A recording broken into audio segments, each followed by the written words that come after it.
दोस्तों बहुत बहुत स्वागत है आप सभी का एक बार फिर से। जी हाँ दोस्तों, आज पूरे दिन की कई महत्वपूर्ण और बड़ी खबरें निकलकर सामने आ रही हैं। जानेंगे सभी खबरों को विस्तार से। तो दोस्तों, खबरों में आगे बढ़ने से पहले वीडियो को एक प्यार भरा लाइक जरूर कर दें और ताजा खबरों को जानने के लिए चैनल को सब्सक्राइब भी जरूर कर लें। तो देखते हैं पहली बड़ी खबर क्या निकल कर आ रही है।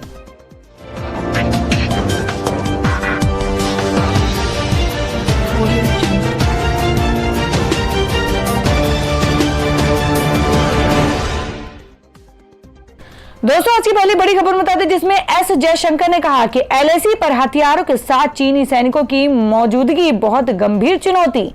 जी हां, आपको बता दें कि विदेश मंत्री एस जयशंकर ने शुक्रवार को कहा कि पूर्वी लद्दाख में वास्तविक नियंत्रण रेखा पर बड़ी संख्या में हथियारों से लैस चीनी सैनिकों की मौजूदगी भारत के समक्ष बहुत गंभीर सुरक्षा चुनौती है। जयशंकर ने कहा कि जून में लद्दाख सेक्टर में भारत चीन सीमा पर हिंसक झड़पों का बहुत गहरा सार्वजनिक और राजनीतिक प्रभाव रहा है तथा इससे भारत और चीन के बीच रिश्तों में गंभीर रूप से उथल पुथल की स्थिति बनी है। एशिया सोसाइटी की ओर से आयोजित ऑनलाइन कार्यक्रम में जयशंकर ने कहा कि सीमा के उस हिस्से में आज बड़ी संख्या में सैनिक पीएलए में मौजूद हैं। वे हथियारों से लैस हैं तथा यह हमारे समक्ष बहुत ही गंभीर सुरक्षा चुनौती है। पूर्वी लद्दाख की गलवान घाटी में 15 जून को हिंसक झड़प में भारतीय सेना के 20 जवान शहीद हो गए थे, जिसके बाद दोनों देशों के बीच तनाव बहुत बढ़ गया था। चीन की पीपल्स लिबरेशन आर्मी के जवान भी हताहत हुए थे, लेकिन उसने स्पष्ट संख्या नहीं बताई। जयशंकर ने कहा कि भारत ने पिछले 30 साल में चीन के साथ संबंध बनाए हैं और इस रिश्ते का आधार वास्तविक नियंत्रण रेखा पर अमन चैन रहा है। उन्होंने कहा कि 1993 से लेकर अनेक समझौते हुए हैं, जिन्होंने उस शांति और अमन चैन की रूपरेखा तैयार की, जिसने सीमावर्ती क्षेत्रों में आने वाले सैन्य बलों को सीमित किया तथा यह निर्धारित किया कि सीमा का प्रबंधन कैसे किया जाए और सीमा पर तैनात सैनिक एक दूसरे की तरफ बढ़ने पर कैसा बर्ताव करें।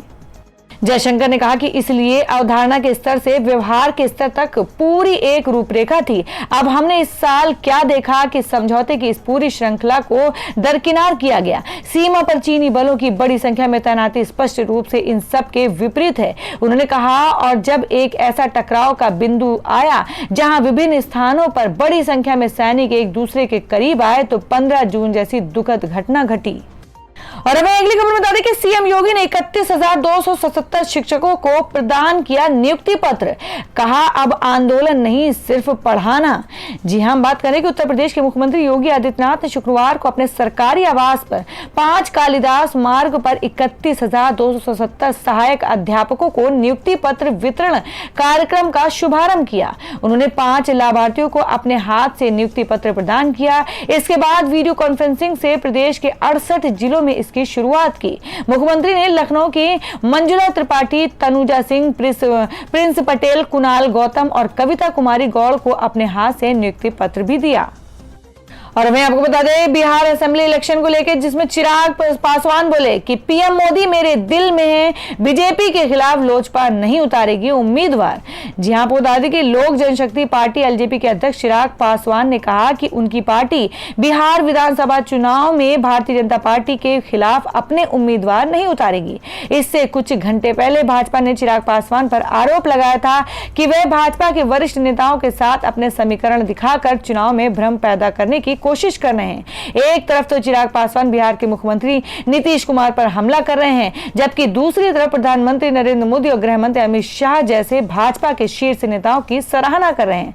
ऐसा करके उन्होंने अटकलों को जन्म दिया कि भाजपा के साथ उनके कुछ मौखिक समझौते हैं।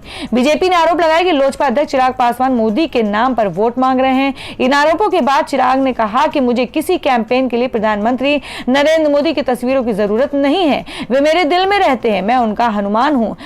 जरूरत पड़ने पर मैं अपना सीना चीरकर दिखला सकता हूं। और वहीं अगली खबर बता दें कि भारत को हिंदू राष्ट्र घोषित किए जाने की मांग के साथ आमरण अनशन पर बैठे महंत परमहंस दास। जी हां, बात करें कि तपस्वी शामनी के महंत परमहंस दास बीते 12 अक्टूबर से अयोध्या में आमरण अनशन पर बैठे हैं। उन्होंने मांग रखी है कि भारत को हिंदू राष्ट्र घोषित किया जाए। आज परमहंस दास ने तपस्वी शामनी पर ही हिंदू राष्ट्र संकल्प पूर्ति राजसूय यज्ञ किया। संत परमहंस दास के आमरण आमरण अनशन का आज 5वां दिन है। उन्होंने अन्न जल का त्याग कर दिया है। अभी तक कोई सरकार का कोई भी जनप्रतिनिधि उनकी सुध लेने नहीं आया है। इस आक्रोश की वजह से उन्होंने जनप्रतिनिधियों की बुद्धि शुद्धि के लिए यज्ञ किया है। और वही बता दें बिहार चुनाव को लेकर कि प्रकाश जावड़ेकर ने एलजेपी को बताया वोट कटवा, चिराग पासवान पर लगाया बड़ा आरोप। जी हां, आपको बता दें कि बिहार विधानसभा चुनाव को लेकर राजनीतिक दलों में आरोप प्रत्यारोप का दौर जारी है। राज्य की सियासी सरगर्मियां अब चरम पर हैं। दूसरे चरण के नामांकन आज अंतिम दिन है। मुख्यमंत्री नीतीश कुमार और तेजस्वी यादव समेत बिहार के तमाम बड़े नेताओं की ताबड़तोड़ चुनावी जनसभाएं चल रही हैं। इस बीच केंद्रीय मंत्री प्रकाश जावड़ेकर ने चिराग पासवान पर बड़ा आरोप लगाया है। प्रकाश जावड़ेकर ने कहा कि चिराग पासवान ने बिहार में अलग राह पकड़ी है। वे बीजेपी के वरिष्ठ नेताओं का नाम लेकर लोगों को गुमराह कर रहे हैं। हमारी कोई बी और सी टीम नहीं है। एनडीए को इस बार स्पष्ट बहुमत मिलेगा। प्रकाश जावड़ेकर ने चिराग पासवान की पार्टी को वोट कटवा कहा। और वह अगली खबर बता दें बिहार चुनाव को लेकर कि 4 दौरों में 12 रैलियों को संबोधित करेंगे प्रधानमंत्री मोदी। सीएम नीतीश कुमार भी रहेंगे साथ।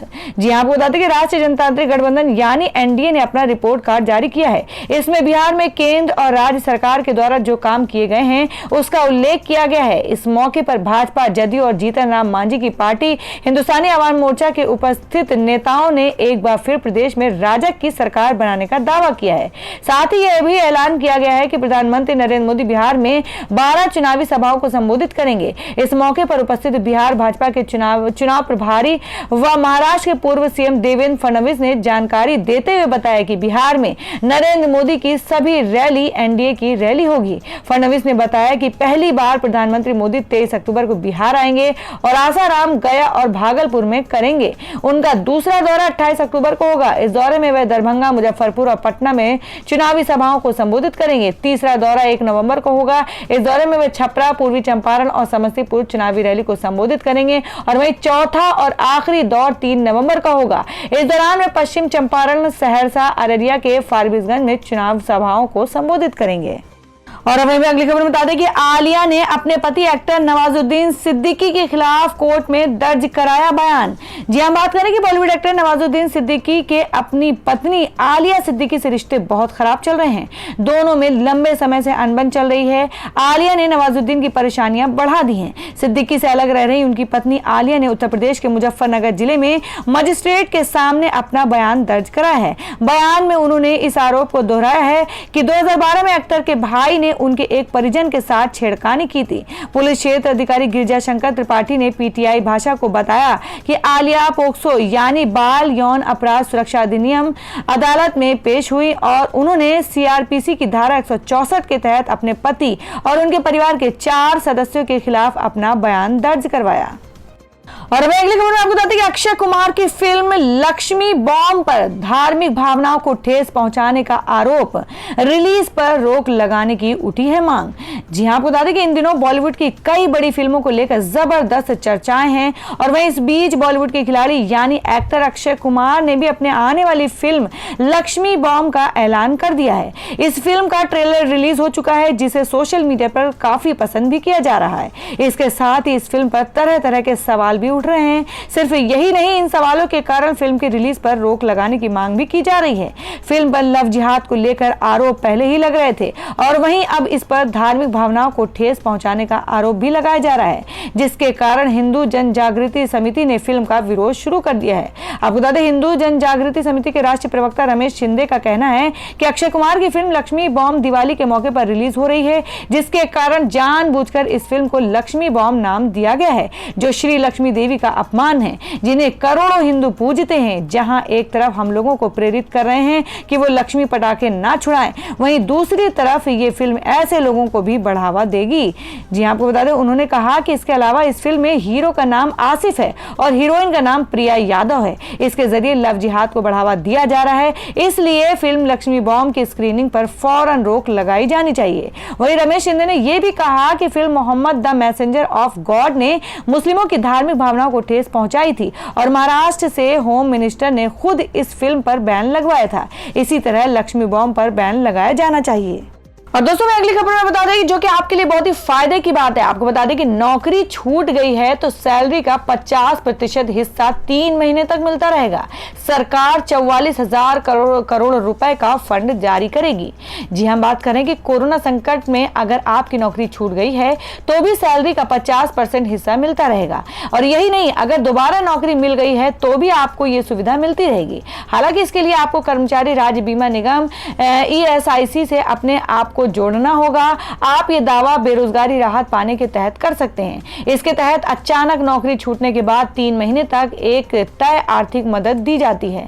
दरअसल अटल बीमित कल्याण योजना ABKY के लिए सरकार जल्द ही बड़ा अभियान शुरू करने जा रही है। सरकार की योजना है कि इसे ज्यादा से ज्यादा लोगों तक पहुंचाया जाए ताकि इसका फायदा बहुत से लोगों को मिल सके। सरकार इसके लिए 44,000 करोड़ रुपए का फंड जारी करेगी। और वही अगली खबर बता दें जो कि आपके लिए बहुत ही काम की खबर है कि अब बिना OTP दिए नहीं मिलेगा LPG सिलेंडर।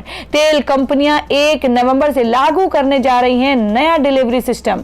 जी हां, आपको बता दें कि अगर आपके घर भी LPG सिलेंडर आते हैं तो आपके लिए बेहद जरूरी है खबर। अब LPG सिलेंडर की होम डिलीवरी की प्रक्रिया में बदलाव होने जा रहा है। अगले माह यानी नवंबर से बिना OTP से LPG सिलेंडर नहीं मिलेगा। दरअसल चोरी रोकने और सही ग्राहक की पहचान के लिए तेल कंपनियां 1 नवंबर से नया डिलीवरी सिस्टम लागू कर रही हैं। इस नए सिस्टम को डिलीवरी ऑथेंटिकेशन कोड नाम दिया गया है। तो ये थी अब तक की सभी बड़ी खबरों की अपडेट्स। टुडे ब्रेकिंग न्यूज और लेटेस्ट खबरों को देखने के लिए हमारे चैनल को सब्सक्राइब जरूर कर लें। वीडियो को लाइक और शेयर भी जरूर कर दें अपने दोस्तों और रिलेटिव्स के साथ। तो दोस्तों फिर मिलेंगे काम की खबरों और सरकारी योजनाओं की एक और नई वीडियो के साथ। तब तक के लिए धन्यवाद दोस्तों।